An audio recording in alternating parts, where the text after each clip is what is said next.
লাশ দাফনের সূত্রপাত। কাবিল ভাই হাবিলের মৃত লাশটি কাঁধে লইয়া ধীরে ধীরে অগ্রসর হইতেছিল।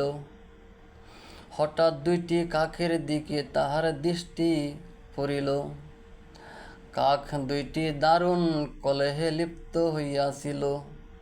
উহাদের একে অপরকে ভীষণভাবে আক্রমণ করিতেছিল। হঠাৎ সবল কাকটির প্রবল আক্রমণে দুর্বল কাকটি প্রাণ ত্যাগ করিল।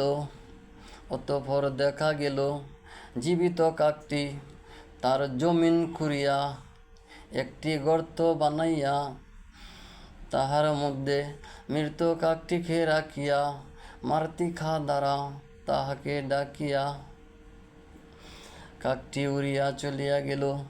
এই দৃশ্য দেখিয়া কাবিল নিজেকে মনে মনে এই বলিয়া ধিক্কার দিল যে, একটি ক্ষুদ্র কাকের যে বুদ্ধি রহিয়াছে, আমার মাথায় তো সেই বুদ্ধিটুকু নাই।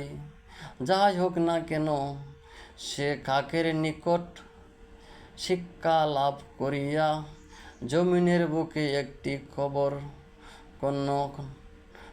খনন করিত। ভ্রাতার ভাই হাবিলের লাশ দাপন করত। নিশ্চিন্ত মনে এইবার গৃহে মুখে রওনা হইল। সঙ্গে সঙ্গে আল্লাহ তাআলা জমিনকে নির্দেশ করিল, হে জমিন, তুমি কাবিলের দেহ জানু পর্যন্ত গ্রাস করিয়া ফেল, তাহাকে আর নড়াচড়া করিতেও দিও না। সে ভাই হত্যার পাপে পাপী। জমিন সাথে সাথে আল্লাহর আদেশ পালন করিল। হতভাগ্য কাবিল আর তার পাও জমিন হতে টানিয়া উঠাইতে পারিল না। সে ইহা যে তাহার পাপের শাস্তি তাহা বুঝিতে পারিয়া আল্লাহর দরবারে কাকতি মিনতি করিয়া বলিতে লাগিল, হে মাবুদ, ইবলিস গুনাহ করিয়া তোমার দরবার হইতে বিতাড়িত হইয়াছিল মাত্র, কিন্তু এইভাবে জমিন তাহার পা ধরিয়া রাখে নাই। আমার অপরাধ কি ইবলিস অপেক্ষাও বড় হইল যে জমিন আমার পা দুইটি গ্রাস করিল? আল্লাহর পক্ষ হইতে জবাব আসিল, ওহে দুরাচার, সে যত বড়ই গুনাহ করুক না কেন, সে নিজের হাতে নিজের ভাইকে হত্যা করে নাই। কাবিল আবার বলিল, হে মাবুদ, আমার পিতাও তো বেহেশতে অবস্থানকালে তোমার হুকুম অমান্য করিয়া বড় গুনাহ করিয়াছিল। তাহাকে তুমি শাস্তি দিয়াছ বটে, কিন্তু তাহাকেও তো এইভাবে জমিন নিজের মধ্যে দাবাইয়া লয় নাই। আল্লাহর তরফ হইতে জবাব আসিল, হে নিষ্ঠুর, তোমার পিতা আমার আদেশ অমান্য করিয়া অন্যায় করিয়াছিল নিজের প্রতি, কিন্তু তুমি করিয়াছ এমন অপরাধ যাহা দ্বারা বিনষ্ট হইয়াছে অন্যের হক। তুমি অন্যের প্রতি অবিচার করিয়াছ, অত্যাচার করিয়াছ, সুতরাং তোমার অপরাধ সর্ব অপেক্ষা গুরুতর। এইরূপ এরশাদ হইবার সাথে সাথে কাবিলের দেহ বুক পর্যন্ত জমিনের ভিতরে দাবিয়া গেল। তখন কাবিল ভয়ে দিশেহারা হইয়া ব্যাকুলভাবে আল্লাহর দরবারে এইরূপ মিনতি জানাইল, হে দয়াময় প্রভু, আমি না বুঝিয়া ইবলিসের প্রতারণায় ভাই হত্যা করিয়াছি, মহা অপরাধ করিয়া ফেলেছি সত্যি। ইহার তুল্য অপরাধ আর নাই, কিন্তু তুমি মহাকৃপাময় দয়াময় আদার মার্জনাশীল, সব কিছুই তুমি ক্ষমা করিয়া দিতে পারো।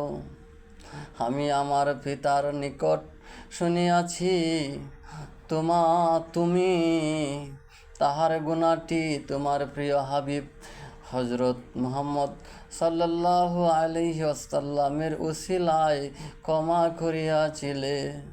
আমি তোমার কসম দিয়া মিনতি জানাইতেছি, আমাকেও তুমি তোমার সেই মহান হাবিবের বরকতে ও উসিলায় ক্ষমা প্রদান করো।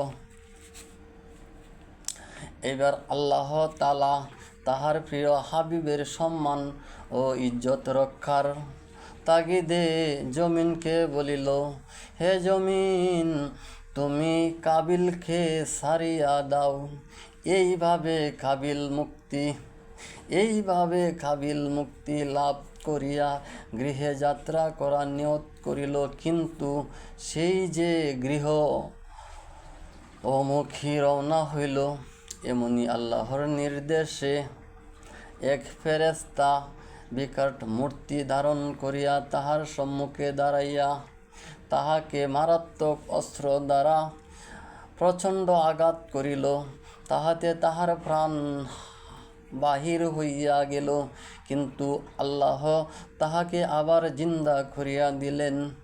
উক্ত ফেরেশতা আবার তাহাকে আঘাত করিল এবং সে আঘাতে তাহার মৃত্যু হইয়া গেল, কিন্তু আল্লাহ তাহাকে পুনরায় জিন্দা করিল।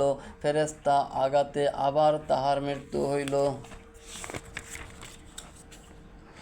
এইভাবে বারবার শাস্তি দিয়া তাহাকে শেষ পর্যন্ত হত্যা করা হইল, আর সে জীবিত হইল না। কাবিলের পরিণতি সম্পর্কে নঈম ইবনে হামদাদ আব্দুর রহমান ইবনে হুজালা হইতে বর্ণনা করিয়াছেন যে, কাবিল তাহার ভাই হাবিলকে হত্যা করার পর স্বীয় মানসিক অবস্থার ভারসাম্য হারাইয়া ফেলিয়াছিল, যাহাতে অচিরেই তাহার মস্তিষ্ক বিকৃতি ঘটিয়া গেল এবং ইহাতে শীঘ্রই তাহার মৃত্যু ঘটিল।